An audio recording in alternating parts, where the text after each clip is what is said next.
ladies and gentlemen of YouTube. Today, I'm going to be starting up a new project. I'm doing an audiobook of Nancy Drew and the Hardy Boys' Super Mysteries, Gold Medal Murder. I don't know if I'm going to do any of the others, but hey, that's probably something for later on. But, with a little bit of info, and also, I don't own this. The rights go to the Aladdin Publishing Company, and to Carlin Keene and Franklin W. Dixon. Not entirely sure if I pronounced that right, but hopefully I have. So, without further ado, on to Chapter 1. Nancy's point of view, on God! The school gym was quiet and empty, the late afternoon sunlight drifting in through the windows, high above, overhead. I stood in a sunbeam, waiting. I was breathing hard. I held my sword defensively in front of me. I'm in trouble, I thought. Big trouble. Suddenly, my opponent rushed out at me out of the dock. I blocked a vicious swipe at my head, stepped back to avoid a lunge at my torso. I was able to keep from getting hit, but just barely. I was rapidly being pushed back across the gym. My opponent was breathing strong and steady, almost as though she hadn't even worked up a sweat. On the other hand, my ragged breathing and the clanging of sword on sword echoed throughout the cavernous, empty gym. School was long over. There was no one around. My attacker forced me backwards, step by step. Soon, I would be pinned against the wall of the gymnasium. It was time to try something daring. I leaned forward, making an easy target of my head. She'd be stupid to pass up this opportunity. Sure enough, I heard the whip of her blades swinging through the air, on a collision course with my face. At the last possible second, I ducked low and scooted forward, lunging at her unprotected stomach. For a moment, I thought I had her. But she was impossibly fast. Her sword was down and parrying mine before I'd even gotten close to her. We strained against each other, our swords connecting at the hilt. I grunted, pushing with all my might. Then my opponent twisted her wrist too fast for my eyes to follow, and my sword went flying through the air.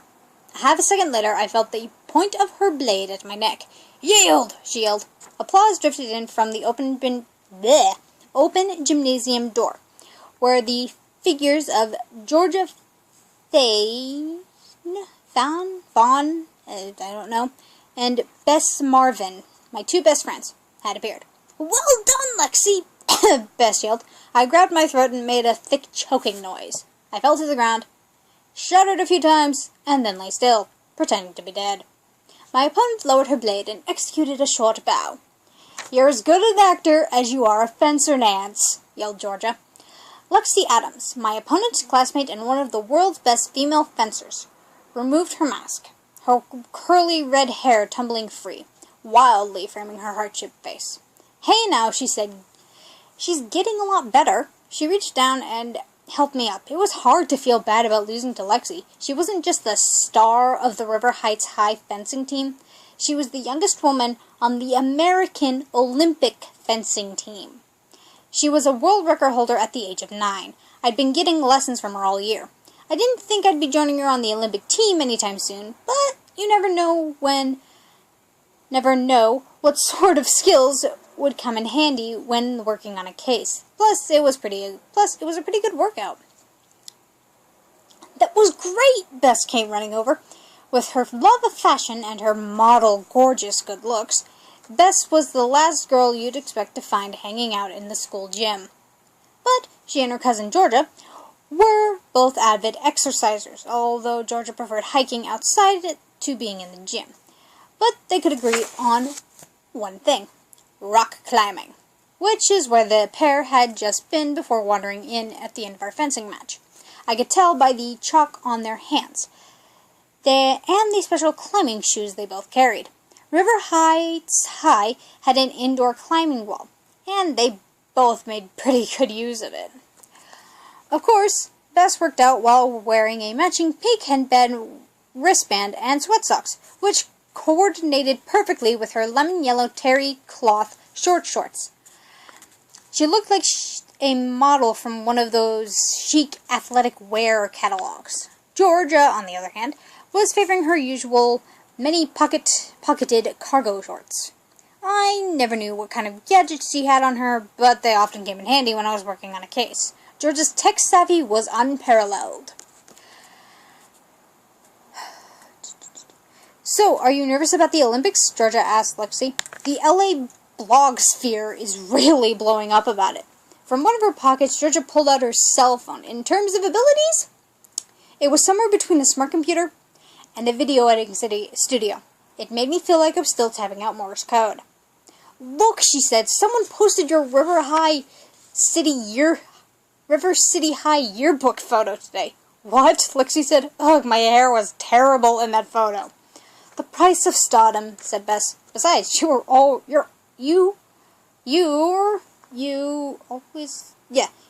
look cute. You know it.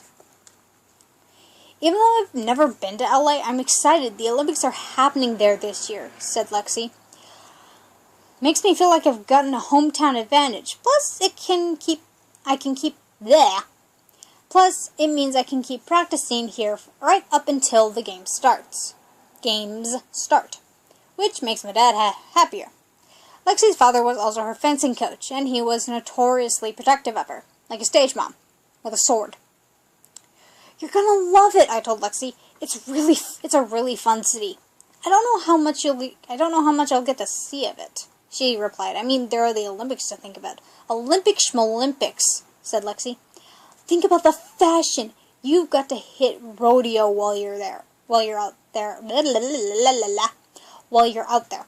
I'll give you a list of stores to check out. I don't know, Bess. If what the internet says is true, Lexi's going to be a little too busy with a certain swimmer to go anywhere. Georgia waved her phone around, showing a picture of Lexi and Scott Trevor with their arms around each other. Lexi blushed. Scott was the darling of this year's Olympics, a multi-gold medal swimmer with the body that went along with being in a pool for 6 hours a day. His face was on everything, from cereal boxes to swimwear. I'd even heard rumors that he was going to be hosting Saturday Night Live this month. He was also Lexi's boyfriend, a secret they'd been trying to keep for almost a year. I'm excited to get to see him. We've both been training so hard, it's almost impossible. This is a big year for him. He's set to break the record for the most individual gold medals held by any athlete in the world. Lexi's face suddenly darkened. The smile fluttered on her lips. Georgia and Bess were cooing over photos of Lexi and Scott on Georgia's phone. But I couldn't help noticing that something seemed wrong. Call it my detective sense. I smelled a mystery. Is something wrong, Lex? What? No, it's nothing, really. The tone in her voice caught Bess's and George's attention. Bess threw her arms around Lexi. Spill it, girl, she said. Boy problems? Talk to me. Oh no, everything is fine with me and Scott. I'm just worried about him. That there's been some stuff happening recently. Stuff? I said. Something about her voice made me worried. Is this about threats? Georgia broke in. Yes. How did you know? Georgia waved her phone around. The internet knows everything. The internet might, but I'm in the dark, I said. What's going on? Lexi sighed and looked down. It started a few months ago. I mean, star athletes get a lot of fan mail in general, and some of it and some of it is always the crazy star type or threats or whatever. You just learn to live with it, but Scott started getting really intense, crazy hate mail as the Olympics got closer and closer. He just laughed it off and tried to focus on swimming, but what, I asked. Last month, someone stole his laptop and put all his information online. Cell phone number, email address, credit cards, everything. He had to quit the gym he used. Move, get a new number. It was a mess. And the letter started saying that there was worse to come if he didn't drop out of the Olympics now. Has he gone to the police, I asked? This was serious stuff. He needed some protection. Yeah, they're looking into it, but they haven't found many leads. The Olympics assure him there will be good security, and he lives in LA anyway, so he won't have to travel or anything. Lexi grew quiet, but she didn't make a move to leave the gym. Something else was clearly on her mind. Lexi, I said, you've been getting threats too, haven't you? How did you know? She had a look at Georgia's phone. Georgia shook her head. That's Nancy for you. She knows more than the internet, especially when it comes to mysteries. So what's the deal? I didn't want to mention anything. My dad, he's so protective, but I've started getting emails that say if Scott doesn't quit, I'm the one who's going to get hurt. Lexi, you have to tell someone. Crazed fans had been known to hurt stars, even kill them. Lexi was putting herself in terrible danger, but not reporting these threats, even though it was likely there would never amount to anything. Lexi bit her lip for a moment. A host of expressions struggled across her face. Finally, she forced herself to smile. Oh, I'm sure it's fine, just nerves. This stuff happens all the time. She tried to laugh, but it came out hollow. Lexi, I think I started to say something, but she cut me off. Listen, don't mention this to anyone, okay? I've got to go shower. My dad will be here any minute to pick me up. With that, Lexi ran out of the gym. I stared at her retreating back. A thought started forming in my head. I know that look, said Georgia. What are you thinking, Nance? Nothing, I said. But, I've never seen the Olympics, and it's in the country this year. It would be a shame to miss it. Bess looked at Georgia. A smile spread across her face. Rodeo, here I come! They gave each other high fives. Well, if you think about it, Dad, it's important that I go to the Olympics. I mean, who knows when they're going to be in the country again, right? And as a civil-minded citizen, I think it's important to support any event that promotes global contribution. Or collaboration. Carson Drew was a big-time lawyer, and a firm believer in taking part in an important event. He was also my dad. Right now, those two parts of him were battling it out over whether I should be allowed to go to the Olympics. I cornered him after dinner. He washed the dishes, I dried them. A week on your own in LA, Nancy? I don't know. I won't be on my own. Bess and Georgia are going to come too, plus Lexi will be there. You always say how important it is that I should support my classmate.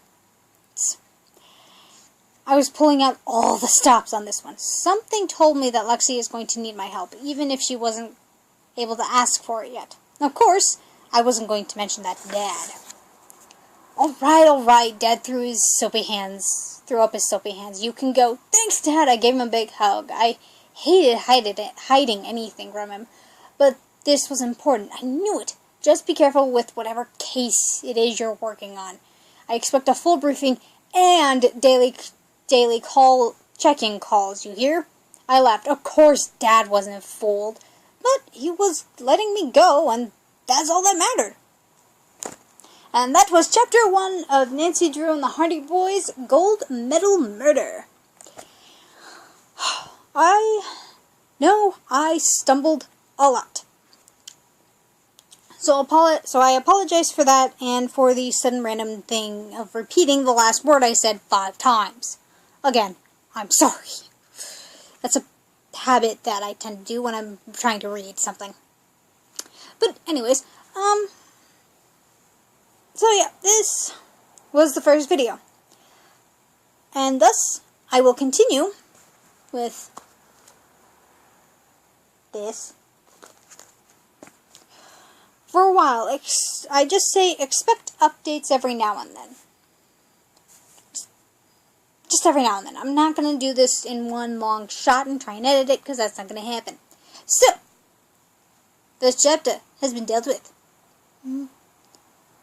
Peace out, my people. I will see you all next time. Bye!